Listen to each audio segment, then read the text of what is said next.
guys, welcome back to my channel, and in today's video I wanted to take you guys on an updated garden tour, and this is about 365 days of gardening. I have under my belt 1 year, 2 summers, and I'm really hesitant to say that the second summer of gardening unfortunately has been a little bit more difficult than the first summer. There have been a lot of nuances I hadn't anticipated. Okay, to kick everything off, the most disappointing setback by far has been a wretched infestation that all started with the broccoli. So the first thing I'm going to say to anyone and everyone out there is I encourage you to start a garden, but do your research. I have never seen bugs attracted to something the way we have bugs, and so many different types of bugs, like these weird beetle-like bugs, these tiny little aphid-like bugs, flies, gnats. I mean, I am so disgusted. I'm 2 seconds away from pulling this up, and in fact, I think I should, but part of me does not want to give up. I constantly have to come in. I'm not kidding, you guys, seriously, I am not kidding, with look at this. So strange beetle, I don't know what, I hope I'm not squishing a good one, but there's so many of them, they can't be good, and our poor broccoli is so devoured. And then these awful little black, like I said, like aphid-ish, or I don't even know, and then they have spread from the broccoli to the arugula, and then just recently they've spread from the arugula to eating my bell pepper leaves. So I'm extremely disappointed in myself in that I have not been able to contain, manage, fix our bug problem. I mean, look at these awful little bugs. And it really did all start with purchasing broccoli. So, like I said, I'll say this so many times, I first started gardening last summer, so I have just over 365 days of gardening. This is my second summer, and this summer I have encountered problems that I didn't face my first summer of gardening, and the bug infestation that has happened this summer, this second summer, is really disheartening, but I'm not going to let it sway me. I'm not going to let that backslide, deter me, but learn from my lessons or learn from my mistakes. And my mistake was not doing sufficient research and bringing broccoli into my garden and either not isolating it, quarantine, having it somewhere else. I don't know. I just regret purchasing broccoli, period. It has introduced so many bugs and problems and bug problems associated with broccoli. So that's kind of all of the bad and the ugly. Let's jump into the better part of an updated garden tour. I kind of wanted to kick everything off with this because, man, oh man, every time I come into the garden now, this is kind of like the first thing I zero in on.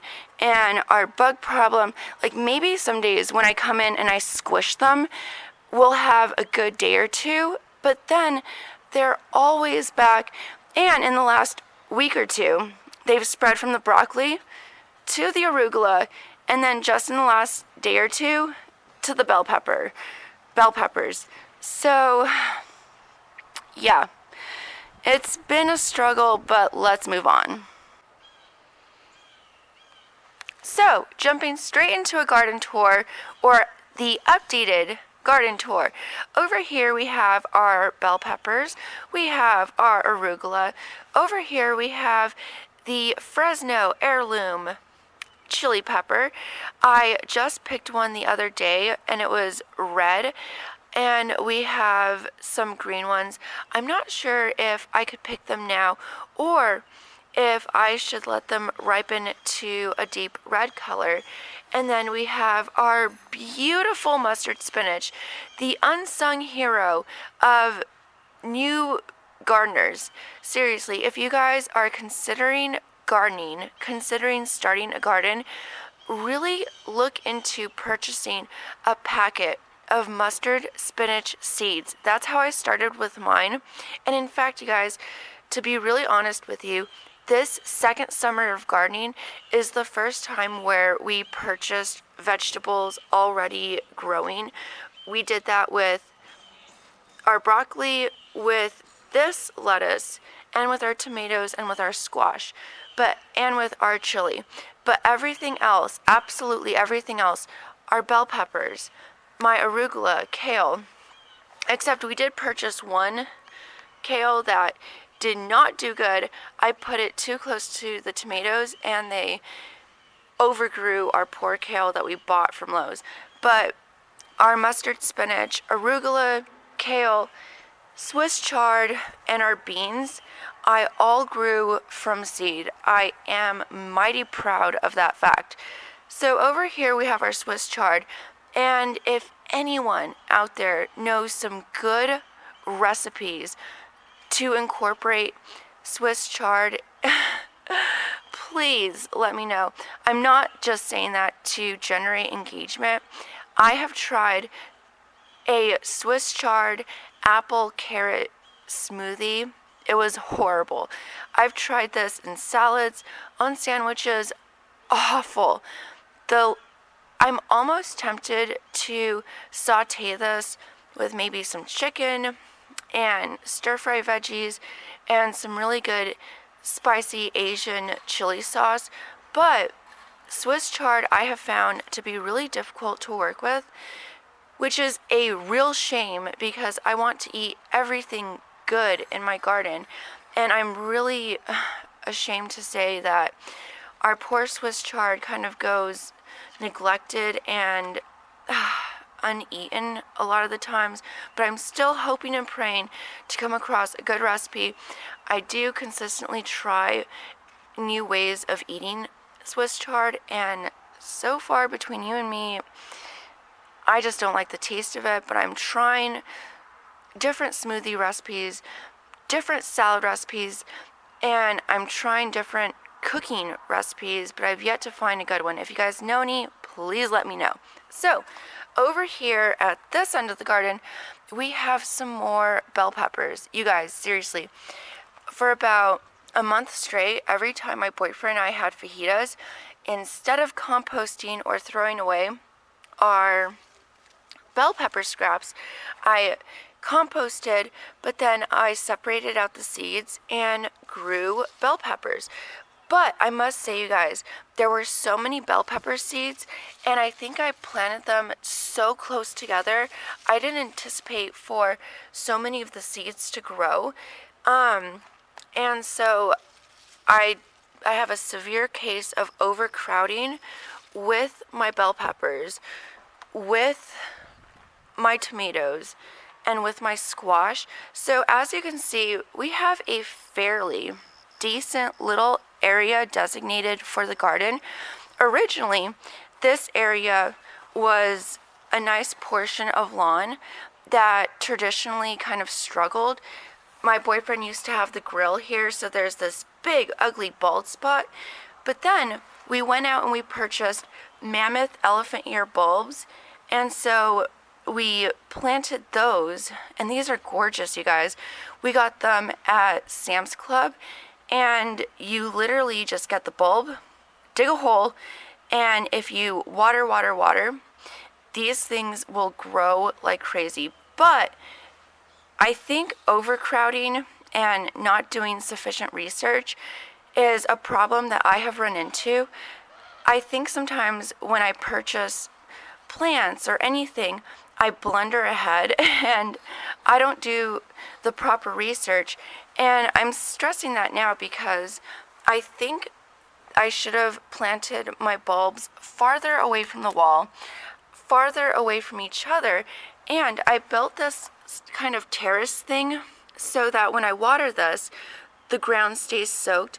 But I think that it has prevented the bulbs from sprouting more bulbs. So the mammoth elephant ear bulb, it's supposed to sprout and send up a whole bunch of bulbs, I guess, underground. And we originally started with this one and this one, and then I do believe a third one sprouted up. But since the third one sprouted, or this might be part of this other one, but we haven't had very much growth. And I think it's because these are confined to such a small space. So do your research out there, you guys. Make sure you give everything enough space. Also, speaking of space though, because traditionally this area was a portion of the lawn that has kind of struggled. We used to put the grill here, and that caused a big ugly bald spot. But as you can see, the lawn is slowly retaking over the space. But the lawn insists on encroaching on our garden space. So over here was where this portion of the lawn looked the worst. It literally was like nothing but bald earth speckled with like shamrock and dandelion. And so we converted this space to the garden. But I should have managed our space a little bit better. I have a really nice wide walking area right here, and yet my bell peppers are really crowded in 3 rows over here. My squash, oh, don't even get me started on the squash. So when my boyfriend and I went to Lowe's, we purchased about 3 different varieties of squash. We have the crookneck, we have an heirloom black beauty, and then a very basic traditional kind of squash. And I plopped them in this area where I used to have, or where I planted the beans last year. And as you can see, I planted the beans again in this area this year. But you guys, the squash is literally taking over. So the Swiss chard row is really big. It's literally from here all the way to over here. And then we have our tomatoes. I have a little mustard spinach in this container, and this one I almost treat more like a plant. It looks really pretty. It reminds me of a little palm. And actually I probably will move this inside for decoration. I mean, it's just so gorgeous. And then we have more mustard spinach, our chili, a couple of bell pepper that randomly, I guess, sprouted in another container, our broccoli, lettuce. But you guys, our squash, because it has nowhere to go that way, it is now encroaching this way. It has literally, I mean, we have a teeny tiny little sidewalk anyway, and it's made even smaller by our squash just encroaching. And now, I mean, I'm really sorry and sad to say that, or I'm really hoping that our squash doesn't dominate our walking area, because I may have to, I don't know, redirect the leaves up if that's even possible. So space management, you guys, with your garden is something to research, to consider.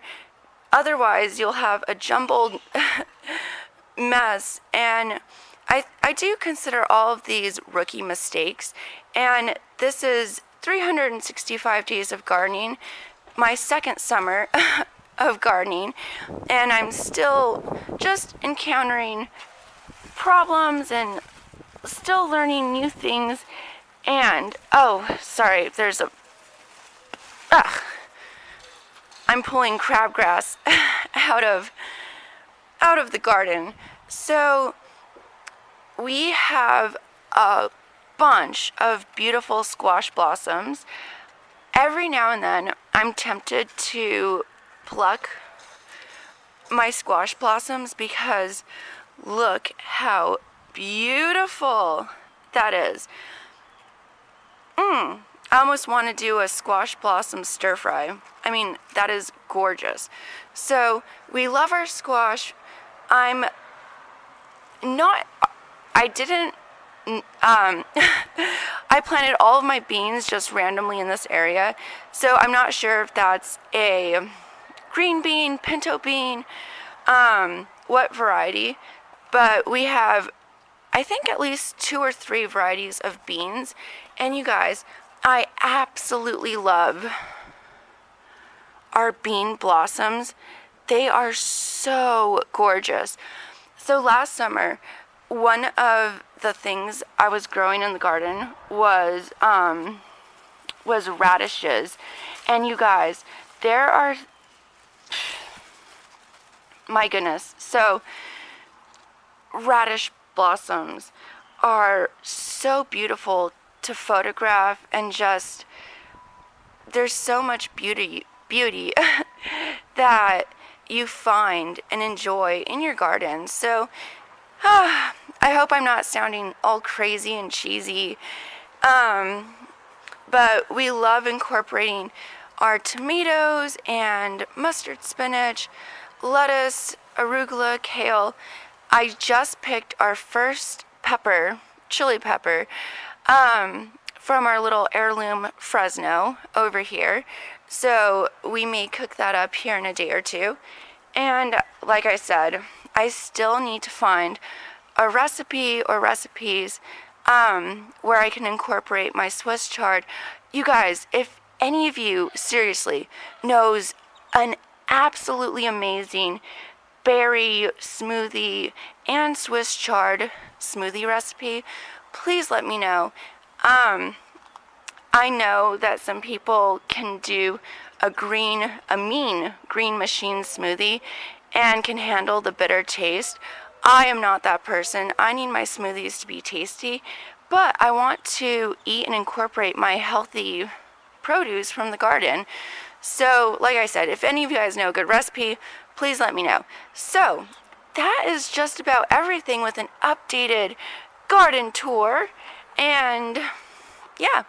Oh, we have 3 varieties of tomato. We have a yellow pear, a husky cherry, and then a very classic other tomato. So that is everything. Thank you so much for joining me. If you like this video, please don't forget to like, subscribe, comment, all of that. You know what to do, and I'll see you guys next time. Bye guys, happy gardening. Okay guys, so I'm not sure if this is going to be a shot of just my hands or my feet, or I don't even know what else, but let's gather that red chili pepper and those tomatoes. So I've got my scissors. Let's jump into it.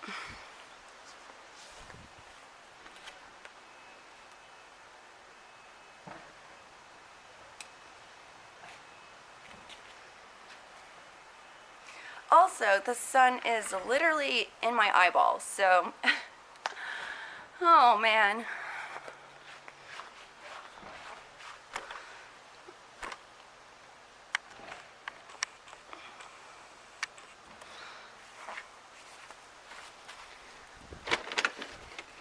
Let's see if these tomatoes are ready.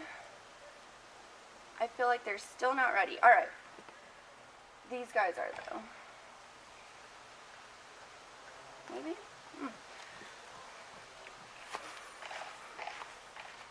Alrighty, everybody. So the wonderful bounty our garden has produced for us today.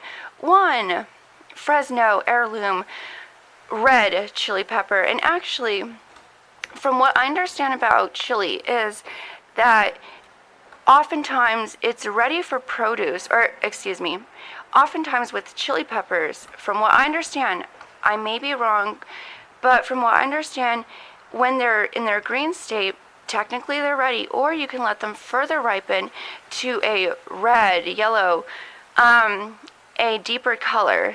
So that's, and also I think that's why green bell peppers, green chili is cheaper than red bell peppers, yellow, orange, etc., because it takes more time for them to ripen to a deeper color. Time equals money, etc. So we have our beautiful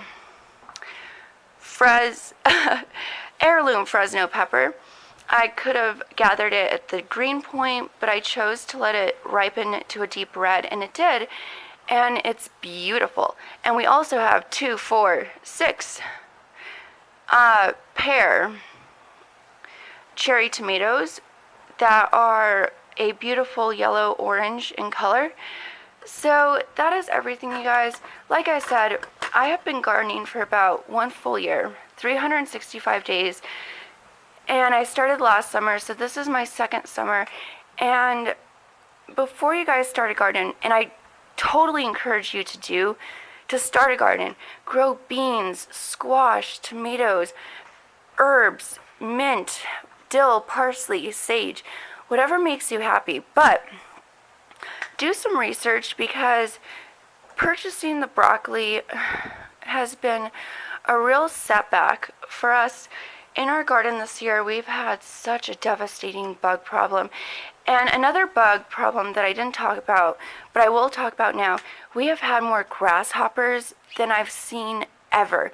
But I also think that this was an incredibly hot summer, and maybe the bugs didn't really know about our garden last year, and they figured it out this year, and maybe I just need to take more preemptive measures to get in front of our bug problem. For example, I was considering purchasing praying mantises, ladybugs, good bugs to place in our garden to eat the bad bugs. But, I mean, you live and you learn.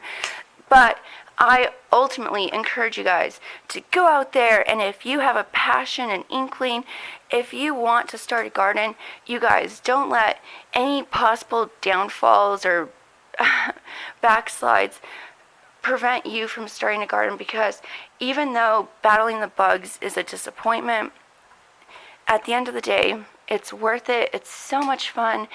So get out there and garden, or live vicariously through me. And oh, this is one of our squash. It was, I guess the bugs kind of got to it, but this was a little crook neck that the bugs got to, and I guess I was letting it dry out, and it kind of looks like a funny little pumpkin. So that's cool. And with fall around the corner, we might put this as a decoration. Alright guys, so that is everything for today's video. Thank you so much for joining me. If you like this video, please give it a thumbs up. Don't forget to like, subscribe, comment, and share with your friends. And I'll see you guys next time. Bye guys.